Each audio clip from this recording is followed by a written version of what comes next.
आप ये कह रहे हैं जबान काटेंगे? बिल्कुल आपकी हैसियत है, हैसियत है आपकी। आप काट के दिखाएंगे। कटोरा लेकर भिखमंगे की तरह पूरी दुनिया में घूमने वाला, कटोरा लेकर भिखमंगे की तरह पूरी दुनिया में घूमने वाला, उसकी औकात है, उसकी औकात है। अरे घर में घुस कर मारते हैं हम। आपको कौन सी तारीखें याद दिलाएं साहब? आपको 47 याद दिलाएं, 65 याद दिलाएं, आपको 71 याद दिलाएं, करगिल याद दिलाएं? आपको घर में घुसकर आपकी गर्दनें उतार दे हमारे सैनिक, लेकिन हम में इंसानियत है। हैवानों की जबान न बोलिए अजीम भट्ट साहब, हैवानों की जबान मत बोलिए आप। हिम्मत आपकी है नहीं। ये पत्रकार हैं आप, ये आप जर्नलिस्ट हैं, ये पाकिस्तान के लोग हैं, असलियत दिखा रहे हैं आप अपना चेहरा। इंतजार करिए अजीम भट्ट साहब, इंतजार करिए। ये जो जबान आपकी, ये जो जबान है आपकी, ये जो आपकी जबान है, ये जो जबान है, ये हमेशा के लिए बंद हो जाएगी। आप वेट करिए, आप वेट करिए, आप इंतजार करिए, आप इंतजार करिए, आप इंतजार करिए। आपकी हर ख्वाहिश भारतीय सेना पूरी करने वाली है बहुत जल्द। आपकी हर ख्वाहिश भारतीय सेना पूरा करेगी बहुत जल्द, बहुत जल्द। इंतजार करिए आप। मुझे लगता है कि सुशील जी, मुझे लगता है अजीम भट्ट साहब, देखिए नॉन स्टॉप बोलने से कोई फायदा नहीं है। अजीम भट्ट साहब, अगर आप आए हैं यहाँ पे हमारे मेहमान बनकर, आपको पूरा मौका दिया जाएगा, लेकिन बदतमीजी स्वीकार नहीं की जाएगी। इस बात का ध्यान रखिए। सुशील जी हमारे साथ है, मैं आपका ऑडियो डाउन कर रही हूँ। सुशील जी, मैं चाहूंगी जो कूटनीतिक स्ट्राइक हुई है, आपको वो जानना चाहिए। भारत ने बड़ा कदम उठा लिया है, आपको ये जानना चाहिए, और अभी पाकिस्तान को खौफ है। सुशील जी, मैं चाहूंगी आप जवाब दें।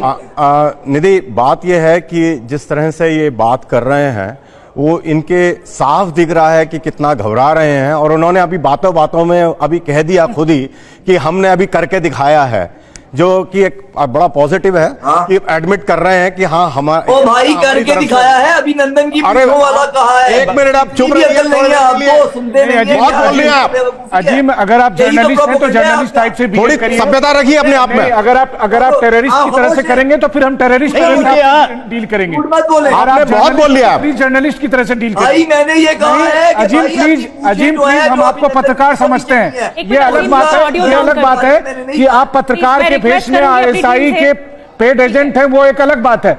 हम आपको पत्रकार समझते हैं, पत्रकार की तरह से बिहेव करिए।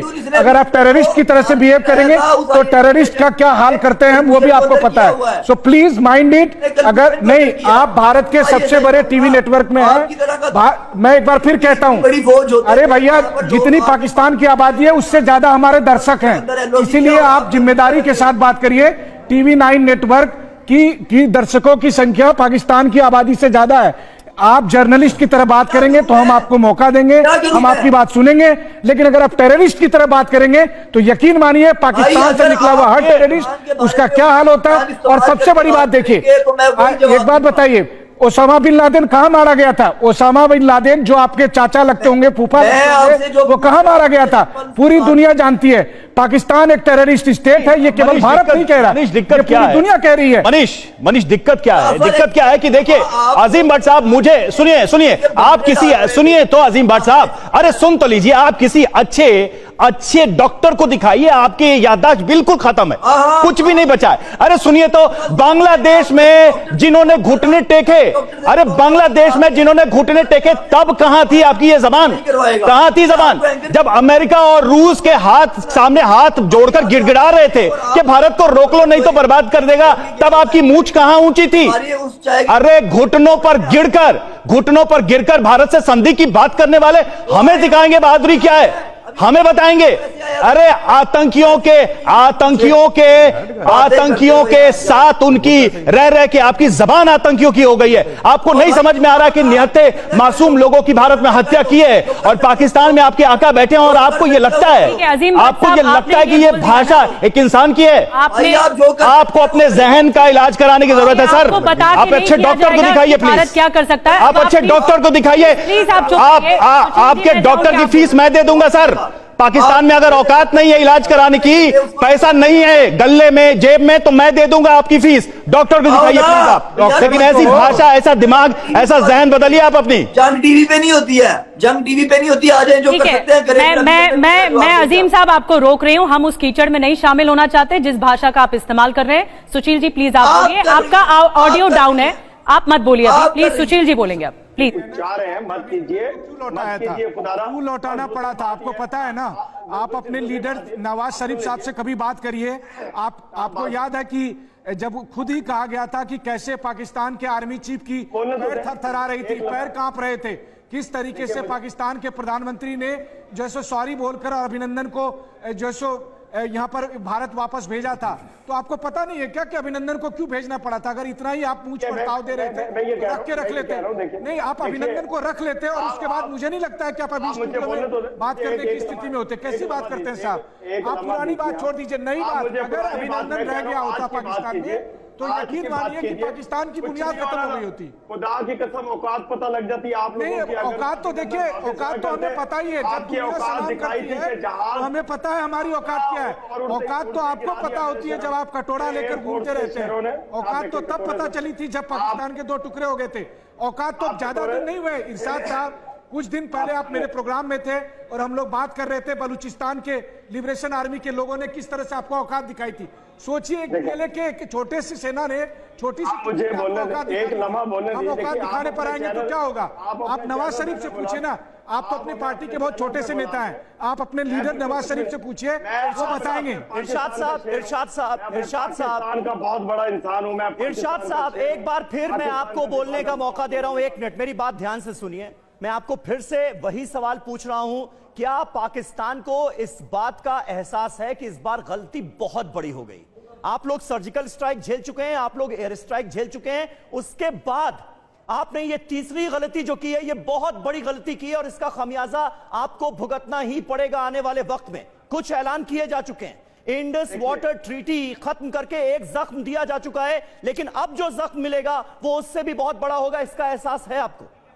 देखिए प्लीज मुझे सुनिएगा, मैं ही कहूंगा ये वाली गलती आज जो परसों पुलवामा में आपने की, पहलगाम में, यही गलती 2000 में आपने 40 सिखों को मार करके की थी जब उनके प्रेसिडेंट आ रहे थे। अब इनके वाइस प्रेसिडेंट आ रहे हैं, आपने फिर वही गलती दोहराई जो 2000 में दोहराई थी कि 40 सिखों को मार के आपने इल्जाम पाकिस्तान पे लगाने। यानी कोई एहसास नहीं है आपको? कोई गलती पाकिस्तान में बैठे आतंकियों ने किस तरह से इस हमले को पूरी तरह से अंजाम दिलवाया, यहां पर भेजे गए अपने 4 आतंकियों के द्वारा, इस बात का बिल्कुल एहसास नहीं, कोई मलाल नहीं आपको? अभी भी आप अपनी गलती मानने के लिए तैयार नहीं है? अगर हम कोई गलती करेंगे या हम शरारत करेंगे हम मानेंगे, लेकिन जो गलती पे गलती आपने कर। अरे इरशाद साहब आप ऐसे मत बोलिए, हम हवा में नहीं बात कर रहे। इरशाद साहब कोई हवा में बात नहीं कर रहे। इन आतंकवादियों के पास M4 कार्बाइन थी, AK-47 इनके पास था।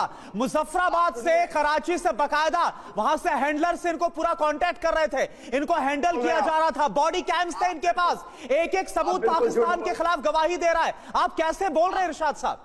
मैं ये कह रहा हूं कि आप बिल्कुल झूठ बोल रहे हैं। देखें, चंद लम्हों में नहीं पता लगता कि कौन दहशतगर्द था, कहां से आया था, कौन सा असला था। जो चलिए ठीक है, ये डिनाइल मोड कोई नई बात नहीं है, कोई नई बात नहीं है इरशाद साहब। मैंने आपको बार बार मौका दिया, इतना वक्त हमने इस चर्चा का जाया किया। संजय सोय साहब, क्या जवाब है, क्या इलाज है? डिप्लोमेटिक टाइज जो हैं उन्हें कम किया गया है, इंडस वाटर ट्रीटी जो है उसको रद्द कर दिया गया है 1960 की, अब आगे क्या? ये सवाल लेकर मैं आपके पास आ रहा हूं, लेकिन उससे पहले जो सरकार ने डिसीजन ले लिया है उसके बारे में बता दें। भारत की कूटनीतिक स्ट्राइक के बाद अब पाकिस्तान में हमले का डर कैसा सता रहा है? पाकिस्तान की एयरफोर्स में इस वक्त हड़कंप है। खबर आ रही है कि सीमा की तरफ पाकिस्तानी विमानों की मूवमेंट देखी गई है। पाकिस्तान के ट्रांसपोर्ट विमानों ने भी रात भर उड़ान भरी। LOC से लगते इलाकों में पाकिस्तान की ओर से गतिविधियां तेज होती नजर आ रही हैं।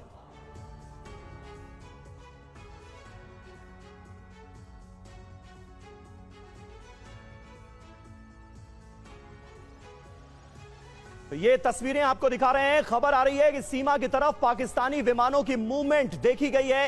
ये तस्वीर हम आपको दिखा रहे हैं। पाकिस्तान के ट्रांसपोर्ट विमानों ने देखिए कैसे रात भर उड़ान भरी, और जो एलओसी से लगते इलाके हैं, इस सैटेलाइट पिक्चर में आप देख सकते हैं, जो एलओसी से लगते इलाके हैं उनमें पाकिस्तान की ओर से गतिविधियां तेज होती नजर आ रही हैं।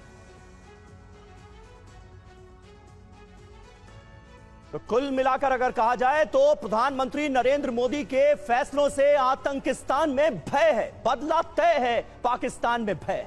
कश्मीर सीमा के पास पाक सैन्य तैनाती कर रहा है। बड़े परिवहन विमानों की मूवमेंट नजर आई है। C-130E हरक्यूलिस विमानों की मूवमेंट भी देखी गई। इसके अलावा PAF-198, PAF-101, PAF-177 विमानों की मूवमेंट भी ट्रेस की गई। कराची से लाहौर, रावलपिंडी की तरफ रवाना हुए पाकिस्तानी विमान, कराची के नूर खान एयरबेस से विमानों को रवाना किया गया। PAF-198, C-130E से जवानों को एक जगह से दूसरी जगह पहुंचाया जाता है, और इन विमानों की मूवमेंट के बारे में हम आपको बता रहे हैं। PAF-101 खुफिया अभियानों में भी इस्तेमाल किया जाता है। संजय सॉय सर, इस मूवमेंट का मतलब क्या है? पाकिस्तान में ये जो भय नजर आ रहा है, इसका मतलब क्या है? इसके मायने क्या है? खौफ बहुत ज्यादा है कि कभी भी कुछ भी हो सकता है भारत की तरफ से। देखिए समीर, जिस प्रकार से नियत से लोगों का खून बहा, और इरशाद साहब तो खैर मुझे पता है कि ये हमेशा डिनाइल मोड में रहते हैं कि हमें तो पता नहीं, आप ही लोग कर रहे हैं। बहुत ही अफसोसजनक बात है। शायद यही कारण है आज जो पाकिस्तान की जो हालात है वो इस तरह की सोच की वजह से ही आज पाकिस्तान के हालात है कि आप टेरर को सपोर्ट करते रहे, आतंकवाद को सपोर्ट करते रहे और बाद में हाथ पल्ला झाड़ लें। लेकिन आम जनता समझती है, आवाम समझती है।